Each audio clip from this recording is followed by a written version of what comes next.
Okay. Parkinson's చాలా పెద్ద problem ఉన్నారు. ఇప్పుడు కొద్దిగా ఎక్కువ ఉన్నారు. వయసు పెరుగుతుంది, పొల్యూషన్ ఎక్స్‌పోజర్ పెరుగుతుంది. ఆ విధంగా ఎక్కువ ఉంటారు. సో, ఈ బాధలు ట్రీట్మెంట్ స్టార్టింగ్‌లో ఎట్లా చేస్తారో ఇది మందు వేస్తుంది.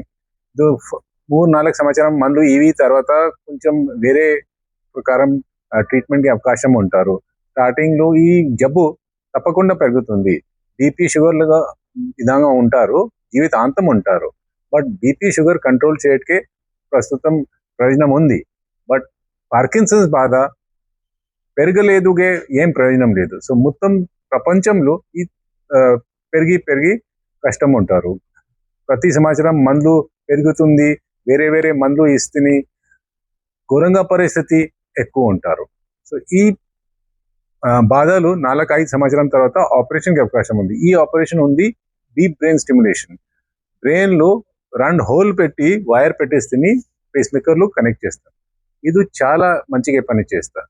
ఇది 70-80% ఇంప్రూవ్‌మెంట్ ఉంటారు. 100% కాదు, బట్ చాలా ఇంప్రూవ్‌మెంట్ ఉంటారు. మందులు చాలా తక్కువ ఉంటారు. ముందు ఎట్లా వాడతారో అదుగే సగం ఉంటారు. సో, చాలా భ్రమలు, కలలు ఉంటారు మందులు కారణం పేషెంట్లు. అది తక్కువ ఉంటారు. పేషెంట్లు మెంటల్ క్లారిటీ చాలా ఎక్కువ ఉంటారు. సో, అది కారణం ఈ చాలా ఇంపార్టెంట్ ఉంటారు డీప్ బ్రెయిన్ స్టిమ్యులేషన్. ఇది ఇప్పుడు 30 సంవత్సరాల నుంచే చేస్తాం. ఇక్కడ నిజామ్స్‌లో 2000లో స్టార్ట్ చేస్తుంది. ఇప్పుడు ఇక్కడే యశోద హాస్పిటల్‌లో లాస్ట్ ఇయర్ నుంచే we have done about 80-90 patients operate చేస్తాం. సో, చాలా లాభం ఉంటారు. ఫ్యామిలీలు బెటర్ ఉంటారు. పేషెంట్లు చాలా బెటర్ ఉంటారు. సో, ఆ విధంగా పరిస్థితి. Cost is depending what you going. 5-year బ్యాటరీలో ఈ కార్పొరేట్ హాస్పిటల్ ఉంది. But 15 lakhs it will cost. That is the entire package. 3 days operation, everything will be done. This is the 5-year. The more expensive one is rechargeable battery, 25 years battery ఉంటారు. అది about 22 lakhs we can. So, ఆ విధంగా ఈ పరిస్థితి ఉన్నారు. But the patients get better and is entire life. Young patients ఉంటారు. They have been benched. Like ఒక engineer ఉన్నారు మైక్రోసాఫ్ట్ లో, టీమ్ లీడర్ ఉన్నారు. అలాగే ఈ వాజ్ బెంచ్ బాధాకరం. ఇప్పుడు ఆపరేషన్ చేసి మొత్తం పని చేస్తారు. సో, ఈ విధంగా చాలా పేషెంట్ ఉన్నారు. ఇక్కడే పేషెంట్ ఉన్నారు 20 సంవత్సరం పని చేస్తారు. అకౌంట్స్ ఆఫీసర్ ఉన్నారు, తిరుపతిలో పని చేస్తారు. So, is working for 20 years. Operation 2004. Side effects K okay. Main problem bleeding K chance ఉంది 1 in 300 ఈ ఆపరేషన్ టైంలో. బట్ బియాండ్ 1 in 300 చాలా తక్కువ అయింది. ఇప్పుడు ప్రస్తుతం ఇన్ఫెక్షన్ ఛాన్స్ ఉంది, బట్ చాలా తగ్గిందా ముందు నుంచే. స్టార్టింగ్ లో ఎప్పుడు 20 సంవత్సరం ముందు చేసిద్రే ఈ ఆపరేషన్ కి 12 గంటలు ఉంటారు. ఇప్పుడు 2-3 గంటలు 4 గంటలు you can do the whole operation. Complications have come down. We have got much better. Improvement is better. 100% కాదు. Again and again I'm emphasizing, because not everything goes, but we can make them functional and keep them functional. That is what is the beauty of the treatment. It is considered the second miracle after the initial levodopa for Parkinson's disease. And this has been told all over the world that is how you get patients much better. So, adu Parkinson's, నా పేరు doctor Prasad. మేము రూపం గారు మా team professor. మేమంతా Nizams institute లో పనిచేసి ఇప్పుడు రిటైర్ అయినాక బయటకు చేస్తున్నాము. సారు దాదాపు ఇండియాలో లీడింగ్ ఈ సర్జరీలో 1000 సర్జరీలు పైన చేశారు మా టీం. సో, ఈ నైపుణ్యంతో కూడిన స్కిల్ ఆపరేషన్ ఇది చాలా ముఖ్యమైన ఆపరేషన్. ఈ పార్కిన్సన్స్ జబ్బు నరాల కణాలు క్షీణించడం వల్ల వస్తుంది. ముందు ప్రపంచంలో ఆల్జమర్స్ అనేది ఉంది, దాని తర్వాత పార్కిన్సన్స్ ఇప్పుడు సెకండ్ లార్జెస్ట్ క్షీణించే వచ్చే జబ్బు కదలిక. ఇది ఒకసారి జబ్బు వస్తే జీవితాంతం ఉంటుంది. ప్రతి సంవత్సరం పెరుగుతుంది జబ్బు. ఇందులో 3 డాక్టర్ రుక్మిణి గారు చెప్పినట్టు 3 ముఖ్యమైన జబ్బు లక్షణాలు ఏంటంటే వణుకు, కదలిక స్లో అయిపోవటం, ఇక్కడి నుంచి అక్కడ నడవటానికి కండరాలు బిగిసిపోయి నడవలేకపోవటం, వణుకు. ఈ సిమ్టమ్స్ వల్ల ముఖ్యంగా వస్తుంది. సో, దీనికి ముందు ట్రీట్మెంట్ అంటే మొదటి 2-3 సంవత్సరాలు మందులు బాగా పనిచేస్తాయి. మెయిన్ ట్రీట్మెంట్ లివోడోపా అనే మందు. తర్వాత ఈ ఇప్పుడు రీసెంట్ గా అంటే లేటెస్ట్ గా వచ్చిన ఇంకో మందు సఫినమైడ్ అని ఒక మందు. ఆ మందుకు కూడా డాక్టర్ రూపం గారే డ్రగ్ ట్రయల్ ఇండియాలోనే ప్రపంచంలో డ్రగ్ ట్రయల్లో మాక్సిమం పేషెంట్స్ ని అందించి దీన్ని రిసర్చ్ చేసింది డాక్టర్ రూపం గారు. టాబ్లెట్ టాబ్లెట్ అది తక్కువే తక్కువే not done by local 3000 rupees అది మన లెక్క తక్కువే ఉంటుంది. కానీ ఈ మందులన్నిటికీ లిమిటేషన్. మొదట్లో 5-6 గంటలు పనిచేస్తే రాను రాను జబ్బు పెరిగిన కొద్దికి 2 గంటలు 3 గంటల కంటే ఎక్కువ పనిచేయదు. ఆ 2-3 సంవత్సరాల్లో ఈ మందుల స్టేజ్ దాటి ఆ తర్వాత మందులు పెద్దగా ఉపయోగం ఉండదు. అప్పుడు ఈ టైంలో ఈ డిబిఎస్ సర్జరీ అనేది చాలా ప్రపంచంలో వచ్చిన best treatment for advanced Parkinson. So దాంట్లో మా టీంకి నైపుణ్యం బాగా ఉంది. ముఖ్యంగా అన్నట్టు కరెక్ట్ గా ఎస్టిఎన్ న్యూక్లియస్ అని ఉంటుంది దాంట్లో, అక్కడ పెట్టాలి. విజయవాడలో బ్రాంచ్ ఉందా మేడం? విజయవాడలో లేదు ప్రస్తుతం. హైదరాబాద్ లో ఇది చేస్తారు. ఇందులో ముఖ్యంగా నైపుణ్యం ఉండాలి. ఈ ఇన్ఫెక్షన్ బ్లీడింగ్ అనేది చాలా తగ్గిపోయినాయి. సక్సెస్ఫుల్ గా అవుతుంది, 3 రోజుల్లో అయిపోతుంది. సో ముఖ్యంగా అందరికీ చెప్పేది ఏంటంటే ఇన్సూరెన్స్ చేసుకోవటం ముఖ్యం. అందరూ పేషెంట్ జబ్బు ముందే ఇన్సూరెన్స్ చేసుకుంటే అంటే 50 సెంటర్ ఆపరేషన్ చేసేది లేదు. ఎవ్రీబడి ఇన్సూరెన్స్ అంటారు. ఇన్సూరెన్స్ కాస్ట్ ఆఫ్ ట్రీట్మెంట్ ఎవరికైనా 8 lakhs 10 lakhs 15 lakhs. ఈ డిజీజ్ ఎట్లా ఉంది అంటే ఈ డిజీజ్ లో స్టార్ట్ అయిన తర్వాత ట్రీట్మెంట్ ఒకటే మందులు పనిచేయవు. 3 ఏళ్ళు అయింది అనుకోండి, 3 ఏళ్ళ తర్వాత మందులు పనిచేయవు. అప్పుడు ఏం చేయాలి? ఒక వ్యక్తి, ఇప్పుడు నాలాంటి వ్యక్తి ఉన్నాడు, నాకు ఇంకా 20 ఏళ్ళు పని చేయాలి, నేను నా ఫ్యామిలీ, మనందరం ఫ్యామిలీ పైన డిపెండెంట్ అయ్యాం, మన ఫ్యామిలీ మన పైన డిపెండెంట్ అయ్యాం. మనం వర్క్ చేస్తేనే నెక్స్ట్ 20 years ఫ్యామిలీకి సాలరీ వస్తుంది. కరెక్ట్? సో ఒక young person is not insured. ఆ డిజీజ్ కోసం ట్రీట్మెంట్ చేయించుకోవాలి అంటే లోయెస్ట్ కాస్ట్ మా హాస్పిటల్లో ఉంది. ఆ కాస్ట్ కూడా 8 lakhs 10 lakhs. రైట్? మనము ఇన్సూరెన్స్ చేయించుకోవడం మంచిదట. మంచిది. ఇన్సూరెన్స్ చేయించుకుంటే ఆ కాస్ట్ తగ్గుతుంది. ఇంకొకటి ఏంటంటే సార్, ఇప్పుడు 8 lakhs నేను అన్ని అమ్మేసి తీసుకుంటాను, దాని తర్వాత ఏం చేస్తాను? అవునా కదా? అందుకోసమని సార్ చెప్తున్నారు ఇన్సూరెన్స్ చేయించుకుంటే మీకు రిస్క్ తగ్గుతుంది అని. అన్ని ట్రీట్మెంట్లు ఈ రోజుల్లో బాగా ఖర్చు పెరిగిపోతున్న రోజుల్లో మెడికల్ ఇన్సూరెన్స్ అనేది ఉంటే పేషెంట్లకు ఆపరేషన్ అయ్యాక పేషెంట్ రెస్ట్ ఇప్పుడు ఈ ఆపరేషన్ కి 3 రోజులే హాస్పిటల్ అడ్మిషన్.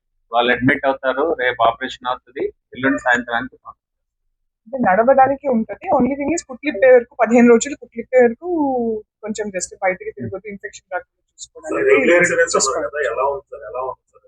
ఎలా ఉంది? ఎంతకన్నా ఉంది సార్? సార్ ఇప్పుడు 500 రూపీస్ నుంచి కూడా పర్ మంత్ ఇన్సూరెన్స్ ఉన్నాయి. మనము ఎటువంటి ఇన్సూరెన్స్ తీసుకుంటామా, దాంట్లో ఏం యాడ్ చేసుకుంటామా అని ఇన్సూరెన్స్ కంపెనీలు చెప్తారు. policy.com అని ఒక వెబ్సైట్ ఉంది, మొబైల్లో చేసుకోవచ్చు. గవర్నమెంట్ వాళ్ళవి కూడా ప్రధానమంత్రి జీవన్ యోజన అవన్నీ చాలా ఉన్నాయి. అలా అని డిఫరెంట్ ఆప్షన్స్ ఉన్నాయి. మనకి ఏది సూటబుల్ మనమే చూస్ చేసుకోవాలి. దాంట్లో ఒక ఆర్గనైజేషన్ అంటూ ఏది చెప్పాలి. ఇప్పుడు గవర్నమెంట్ వైపు నుంచి మనకి సిఎంఆర్ఎఫ్, ఆంధ్ర నుంచి సిఎంఆర్ఎఫ్ యశోద హాస్పిటల్లో ఈ సర్జరీ కోసం వర్తిస్తుంది. So, అంటే మొత్తం కాస్ట్ రాదు, అట్లీస్ట్ ఒక అమౌంట్ గవర్నమెంట్ ఇస్తే మిగతా అది నిజాం చేసి అక్కడే సిఎంఆర్ఎఫ్ స్టార్ట్ వచ్చిందా. ఆ టైం యునైటెడ్ స్టేట్ ఒకే స్టేట్ ఉన్నారు.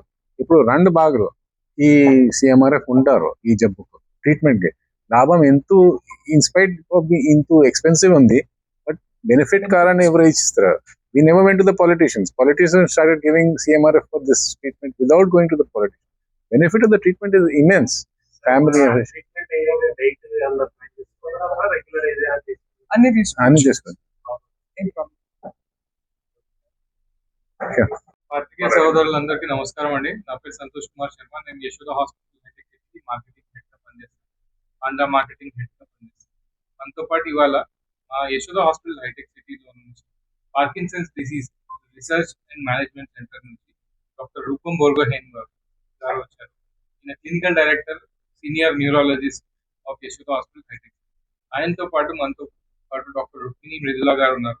She also senior clinician neurophysician at Parkinson's Disease Research and Management. దాంతోపాటు రిజిస్ట్రార్ డాక్టర్ ప్రసాద్ గారు కూడా చేసి ఉన్నారు. ఇవాళ మనకు విజయవాడలో ఈ హోటల్లో జరుగుతున్న ఈవెంట్ పార్కిన్సన్స్ డిసీజ్ దాని ట్రీట్మెంట్ కోసం వచ్చిన కొత్త ట్రీట్మెంట్ విధానాలు లైక్ డీప్ బ్రెయిన్ స్టిమ్యులేషన్ గురించి నాతో చెప్పారు.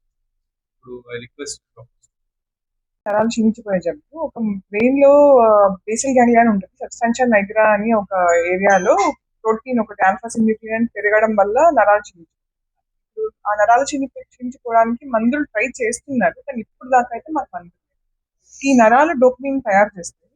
సో ఆ డోపమిన్ తక్కువ అయ్యేసరికి నరాలు అవి పార్కిన్సన్స్ వ్యాధి వస్తుంది అందరికి, చాలా మంది. ఈ చిన్న వయసు నుంచి పెద్దవాళ్ళ దాకా రావచ్చు. 60 సంవత్సరాల పైన ఉన్న వాళ్ళకి ఎక్కువ శాతం వస్తుంది, కానీ అలా అని చిన్న వాళ్ళలో రాదని కాదు. ఈవెన్ 20 సంవత్సరాల కన్నా చిన్న వాళ్ళలో కూడా you can have juvenile Parkinson disease అని ఉంటుంది. ఈ రావడానికి కారణం క్లియర్ గా మాకు ఇంకా ఎవరికి తెలియదు. కొంచెం జెనెటిక్ ప్రీడిస్పోజిషన్ ఉండొచ్చు, అంటే కొన్ని జీన్స్ ఉంటే దానివల్ల ఆల్ఫా సింగ్లియన్ ప్రోటీన్ పెరగడం నరాలు క్షీణించిపోవడం ఉండొచ్చు, లేకపోతే దాన్ని బ్రేక్ డౌన్ చేయడానికి కొన్ని ఎంజైమ్స్ తక్కువ రావచ్చు. దానివల్ల జెనెటిక్ పార్కిన్సన్స్ ఉంటుంది, బట్ దట్ ఈస్ ఓన్లీ 10%. 10% వాళ్ళకి ఆ జెనెటిక్ పార్కిన్సన్స్ ఉన్న వాళ్ళు చిన్న వయసులో ఎక్కువ వాళ్ళకి రావచ్చు. మనకి ఇక్కడ మేనరికం ఉన్నప్పుడు ఆటోజోమల్ రెసెసివ్ పార్కిన్సన్స్ అనేది కామన్ ఇండియాలో. పార్కిన్ మ్యూటేషన్ అని కొన్ని జబ్బులు అవి 20 సంవత్సరాలు 30 సంవత్సరాలు వాళ్ళకి మొదలు అవ్వచ్చు, and it causes a lot of problem. ఈ పార్కిన్సన్స్ జబ్బులో 3 మెయిన్ సిమ్టమ్స్ ఉంటాయి. ఒకటి వణుకు. ఈ పార్కిన్సన్స్ వణుకు చేతుల్లో మామూలుగా కూర్చున్నప్పుడు జస్ట్ రెస్ట్ ట్రెమర్ అంటాం, రెస్ట్ లో ఉన్నప్పుడు వణుకు రావడం. దాంతో పాటు కొంచెం స్లోనెస్, అన్నిట్లో స్లో అయిపోవడం, అన్ని మాట్లాడడము, రాయడము, తినడము, చేతులు ఆడించడము, నడవడము, అన్నిట్లో స్లో అయిపోవడం. స్టిఫ్నెస్. ఈ 3 లక్షణాలు ఫస్ట్ బిగినింగ్ లో ఉంటాయి. దాని తర్వాత మిగతా లక్షణాలు కూడా ఉండొచ్చు. వంగిపోవడము, బ్యాలెన్స్ అవుట్ అవ్వడము, నడిచేటప్పుడు ఆగిపోవడము, ఫ్రీజింగ్ అంటాం, డెస్టినేషన్. జబ్బు పెరిగే కొద్దీ మనకి ఇబ్బందులు కూడా పెరుగుతా వెళ్తాయి. ఇనీషియల్ పీరియడ్ లో డోపమిన్ ఇచ్చినప్పుడు మందుల ద్వారా ఇవ్వచ్చు, బట్ అప్పుడు ఆల్మోస్ట్ డే అంతా మనకి ఆ డోపమిన్ వేసుకుంటే, టాబ్లెట్ వేసుకుంటే డే అంతా బాగుంటుంది. అంటే ఈ జబ్బుకి ఈ లక్షణాలు సిమ్టమ్స్ తో స్టార్ట్ చేస్తాము. కొన్ని సిమ్టమ్స్ స్టిఫ్నెస్, స్లోనెస్ అనేది కొన్నిసార్లు వేరే వేరే చోటకి వెళ్ళొచ్చు. కొందరు ఆర్థోపెడిక్స్ దగ్గరికి వెళ్తారు, కొందరు రుమటాలజీ దగ్గరికి వెళ్తారు. చాలా మందికి ఇక్కడ షోల్డర్ గూడ దగ్గర నొప్పి రావడం, బికాస్ స్లో అయిపోయి స్టిఫ్ అయిపోయి అక్కడ ప్రాబ్లం రావడం, నడిచేటప్పుడు స్లో అవుతున్నారంటే మోకాలు ప్రాబ్లం అనుకుని వెళ్ళడం, ఇవన్నీ స్టార్ట్ అవ్వచ్చు. వణుకు అన్నది ఒక 50-60% వాళ్ళకి రావచ్చు, బట్ వణుకు లేకపోయినా కూడా మనిషి స్లో అవుతున్నారు అంటే మెయిన్ సిమ్టమ్ ఇస్ స్లోనెస్. అది ఉంటే అది పార్కిన్సన్స్ అనుకుంటాం. స్టిఫ్నెస్ అనేది దాంతో పాటు వస్తుంది. సో ఇది మా క్లినికల్ గానే డయాగ్నోస్ చేస్తాము. ఎంఆర్ఐ స్కాన్ లో వేరే జబ్బులు లేకుండా ఉండడానికి కన్ఫర్మ్ చేయడానికి ఎంఆర్ఐ బ్రింగ్ చేస్తాం. But as such medicines dopamine అనేది ఇచ్చి ఇంప్రూవ్మెంట్ ఉంటే ఒక క్లినికల్ స్కోరింగ్ ఉంటుంది, యూపీడిఆర్ ఇస్ ఆన్ ఆఫ్, అది కన్ఫర్మ్ చేయడానికి అది ఉంటే పార్కిన్సన్స్ డిసీజ్ అని కన్ఫర్మ్ చేయొచ్చు. సో ఈ జబ్బుతో పాటు మెడిసిన్స్ పెరిగే కొద్దీ ఇబ్బంది అయ్యేసరికి సర్జికల్ ఆప్షన్స్ ప్లాన్ చేస్తాం. ఈ సర్జరీలో కూడా చాలా మార్పులు వచ్చినాయి, కొత్తవి చాలా వచ్చినాయి.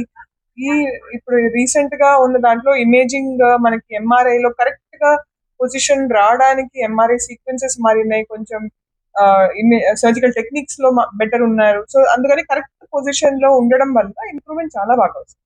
దాంతో పాటు కొంచెం డైరెక్షనల్ లీడ్స్, కొన్ని సొఫిస్టికేషన్స్ వచ్చినాయి. అడాప్టివ్ బీబీఎస్ అని కొంచెం ప్లాన్స్ ఉన్నాయి ఫ్యూచర్ లో. ఇంకా కామన్ గా మనకి కరెంట్ మనం ఏం చేయకుండానే ఒకసారి బ్యాటరీ పెట్టేస్తే మొత్తం జీవితాంతం అదే మేనేజ్ చేసుకునేటట్టు, కావాల్సినప్పుడు కరెంట్ ఇవ్వడం, లేనప్పుడు కరెంట్ ఆపడం అన్న టైప్ వచ్చేటట్టు ఉంది.